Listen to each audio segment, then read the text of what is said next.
Hello friends, स्वागत है आप सभी का मेरी चैनल हेल्दी लाइफ में। मित्रों, आज के ये वीडियो में हम एसिडिटी के बारे में डिस्कस करेंगे। दोस्तों, बहुत से लोग आजकल एसिडिटी की बीमारी से पीड़ित है। उसके पीछे बहुत सारे कारण हैं, जैसे कि खाने की अनियमितता, होटल का फूड खाना, तीखा एवं मसालेदार खाना खाना, ये सब रहने की आदतें, खाने पीने की आदतें, ये सब एसिडिटी के पीछे कारण होते हैं। अगर आपको एसिडिटी की प्रॉब्लम है और आप चाहते हैं कि फ्यूचर में आपको एसिडिटी की प्रॉब्लम ना हो, तो कृपा करके ये वीडियो अंत तक देखिएगा। एसिडिटी की टोटल इन्फॉर्मेशन, उसका एलोपैथिक और आयुर्वेदिक उपचार, ये सब हम आज के ये वीडियो में डिस्कस करने वाले हैं। पहले तो बात करते हैं कि एसिडिटी क्यों होती है। दोस्तों, हमारे पेट में HCl यानी कि हाइड्रोक्लोरिक एसिड नाम का जो एसिड होता है, उसकी वजह से हमको भूख लगती है। ये HCl को ही जठराग्नि कहते हैं। दोस्तों, अगर ये HCl यानी कि हाइड्रोक्लोरिक एसिड ज़्यादा मात्रा में छूटता है, यानी कि ज़्यादा मात्रा में पेट में रिलीज़ होता है, तो एसिडिटी होती है। और अगर कम मात्रा में रिलीज़ होता है तो मंदाग्नि होता है। ये बात को एक सिंपल उदाहरण से समझते हैं। दोस्तों, अगर हमने चूल्हे पे कुछ खाना पकाने को रखा है और यदि हम चूल्हा बिल्कुल धीमा रखें या चूल्हा बिल्कुल ना जलाए, तो जो भी खाना रहेगा वो कच्चा होगा। और यदि हम चूल्हे को ज़रूरत से ज़्यादा जला देंगे, यानी कि वो अग्नि की मात्रा ज़्यादा कर देंगे, तो जो भी खाना है वो जल जाएगा। दोस्तों, अगर हम वो पका हुआ यानी कि ज़्यादा पका हुआ जला हुआ खाना खाएंगे, तो उसमें से हमको पोषक तत्व नहीं मिलेंगे। और अगर हम कच्चा खाना खाएंगे तो उसको हम पचा नहीं पाएंगे। इसका मतलब ये हुआ कि मित्रों, वो खाने को पकाने के लिए जितना ज़रूरी है उतना ही अग्नि होना चाहिए। कम अग्नि भी नहीं चलेगा और ज़्यादा अग्नि भी नहीं चलेगा। तभी जाके हम वो खाने को ठीक से पचा पाएंगे और हमारा पाचन तंत्र उसमें से न्यूट्रिशन को एब्जॉर्ब कर पाएगा। और ठीक से पचे हुए खाने में से हमारे शरीर में सप्त धातु बनती है और उसमें से हमारा शरीर ठीक तरह से काम करता है। अब समझते हैं कि एसिडिटी में क्या होता है। दोस्तों, एसिडिटी में ज़रूरत से ज़्यादा एसिड यानी कि हाइड्रोक्लोरिक एसिड होने की वजह से खाना पचता नहीं है, बल्कि जल जाता है। यानी कि वो खाना, उसका पोषक तत्व हमारा शरीर उसमें से एब्जॉर्ब नहीं कर पाता है। दोस्तों, ये जो एसिड ज़्यादा रिलीज होने की समस्या है, उसके दो तरीके से इलाज हो सकते हैं। एक इलाज ये है कि एसिड कम छूटना शुरू हो जाए, यानी कि जो एसिड जितना छूटना चाहिए उतना ही छूटे। और दूसरा इलाज ये है कि जो ज़्यादा छूटा हुआ एसिड है उसको डाइल्यूट कर देना है। ये दोनों तरीके से एसिडिटी से बच सकते हैं। अभी हमको पता कैसे चलेगा कि हमको एसिडिटी हुई है? तो दोस्तों, आयुर्वेद में दो प्रकार की एसिडिटी की बात की गई है। एक होती है ऊर्ध्व एसिडिटी और दूसरी होती है निम्न एसिडिटी। ऊर्ध्व एसिडिटी में हमको पेट के ऊपर पे भाग में यानी कि छाती के भाग में अगर जलन होती है तो हमको समझना है कि हमको ऊर्ध्व एसिडिटी हुई है। और अगर हमको आंत के भाग में यानी कि पेट के नीचे के भाग में जलन होती है या शौच जाने के टाइम पे भी नीचे के भाग में जलन होती है, तो समझना है कि हमको निम्न एसिडिटी यानी कि पित्त का प्रकोप हुआ है। ये उसके लक्षण हैं। अब देखते हैं कि एसिडिटी दूर करने के लिए एलोपैथी में कौन सी दवा है। मित्रों, अभी लेटेस्ट एलोपैथिक दवाओं में एसिडिटी के लिए ओमिप्रेजोल है, रेबिप्रेजोल है, वगैरह दवाएं हैं। ये ग्रुप की दवाएं एलोपैथी में एसिडिटी के लिए दी जाती है। आप कोई भी गैस्ट्रोलॉजिस्ट के पास जाएंगे तो मोस्टली वो यही दवा देंगे। ये आपको गोली सुबह खाने से पहले यानी कि नाश्ते से पहले एक गोली लेनी है और उसकी इफेक्ट आपको 24 घंटे तक रहेगी। दोस्तों, ये एलोपैथी दवा कैसे काम करती है वो देखते हैं। तो दोस्तों, ये एलोपैथी दवाई हमारे बॉडी में जो प्रोटॉन पंप है उसमें एसिड का सीक्रेशन कम कर देती है, यानी कि एसिड का उत्पादन कम कर देती है, जिसकी वजह से एसिडिटी कंट्रोल में होती है। और जो पहले ज़्यादा एसिड रिलीज होने की वजह से दिक्कत होती थी वो अब कम हो जाएगी।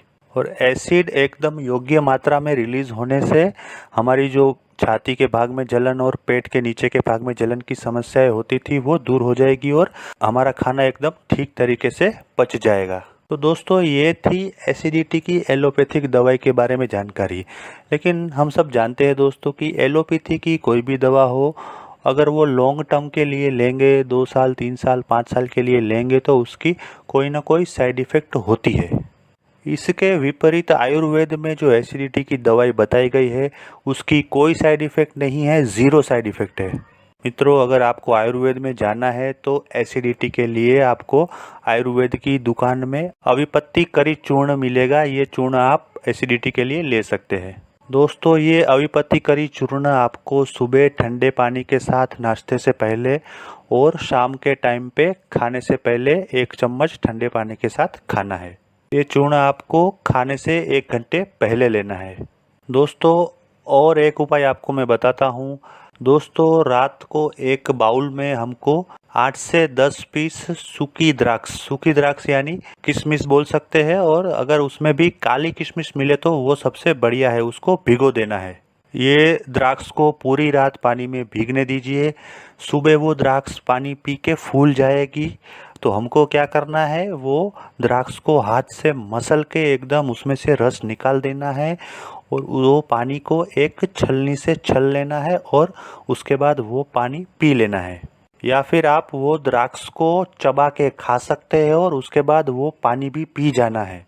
ये करने के बाद आपको 1 घंटे तक चाय भी नहीं और नाश्ता भी नहीं, कुछ खाना या पीना नहीं है। दोस्तों, याद रहे कि ये द्राक्ष का पानी हमको खाली पेट पीना है। दोस्तों, ये उपचार आप हमेशा के लिए डेली बेसिस पे कर सकते हैं। इसकी कोई साइड इफ़ेक्ट नहीं है। इसके उपयोग से आपको एसिडिटी परमानेंटली ख़त्म हो जाएगी। ये उपचार की मदद से आपको एसिडिटी से भविष्य में होने वाले खतरनाक रोग जैसे कि हाइटस हर्निया, अल्सरेटिव कोलाइटिस वगैरह जैसे रोग से हम बच सकते हैं, और उसके बाद होने वाले कोलोनिक कैंसर यानी कि आंत्र के कैंसर से भी हम बच सकते हैं। दोस्तों, आयुर्वेद कहता है कि आयुर्वेदिक दवा के साथ हमको खाने पीने में भी कुछ चीज़ों का ध्यान रखना है। अगर हमने ये खाने पीने के नियम को फॉलो कर लिया तो हमारा रोग 50% उधर ही ख़त्म हो जाता है। तो मित्रों, देखते हैं कि खाने पीने में क्या ध्यान रखना है। नंबर 1 है, हमको हर एक प्रकार की खट्टी चीज़ से दूर रहना है हमेशा के लिए। हाँ, लेकिन आप केवल आंवला खा सकते हैं। आंवले का खट्टापन एसिडिटी के लिए हानिकारक नहीं है। मसाले वाला तीखा तला हुआ खाना हमेशा के लिए छोड़ देना है। ये हो सकता है कि आप कभी एक आध दिन कोई पार्टी में गए और वहाँ पे आपको मजबूरी में कुछ तला हुआ मसालेदार खाना पड़े, तो उससे ज़्यादा फर्क नहीं पड़ेगा, बट आपका ये डेली रूटीन नहीं होना चाहिए।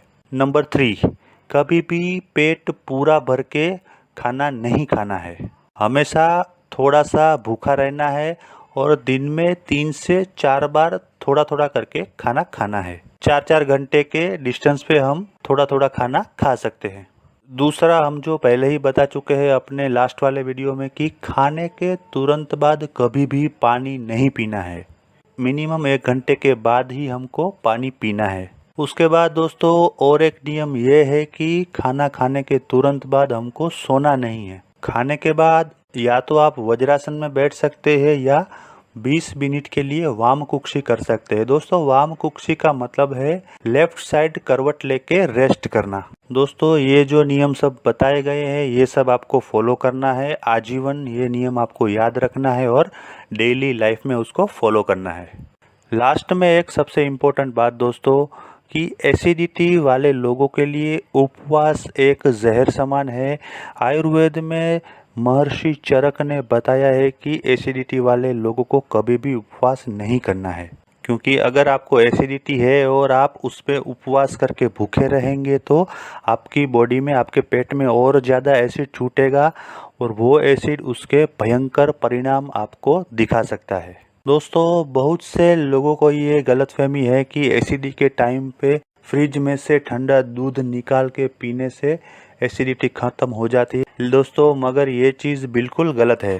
तो दोस्तों, अगर आपको जलन सी महसूस होती है तो आपको ठंडा पानी पीना है, लेकिन ठंडा दूध बिल्कुल नहीं पीना है, क्योंकि अगर हम दूध में नींबू निचोड़ेंगे यानी कि साइट्रिक एसिड डालेंगे तो वो भी एसिड बन जाता है। तो दोस्तों, मैं ये आशा करता हूँ कि इतनी लंबी चर्चा के बाद आपके मन में एसिडिटी क्या है, उसको कैसे कंट्रोल में रखना है, उसके एलोपैथिक एवं आयुर्वेदिक उपाय क्या है और क्या क्या खाने पीने के नियम हैं, ये सब नियम क्लियर हो गए होंगे। यदि आपको ये वीडियो पसंद आया है तो लाइक कीजिए, कमेंट कीजिए तथा अपने दोस्तों और परिवारजनों में इसे शेयर कीजिए। और यदि आपने मेरे चैनल को अभी तक सब्सक्राइब नहीं किया है तो कृपया करके इसे सब्सक्राइब कीजिए और बाजू में दिए गए बेल आइकॉन यानी कि घंटी के बटन को दबा दीजिए, जिससे आने वाले मेरे सभी वीडियोस की आपको इंस्टेंट नोटिफिकेशन मिलेंगी। तो दोस्तों, अगले वीडियो तक नमस्कार, बाय बाय, थैंक यू।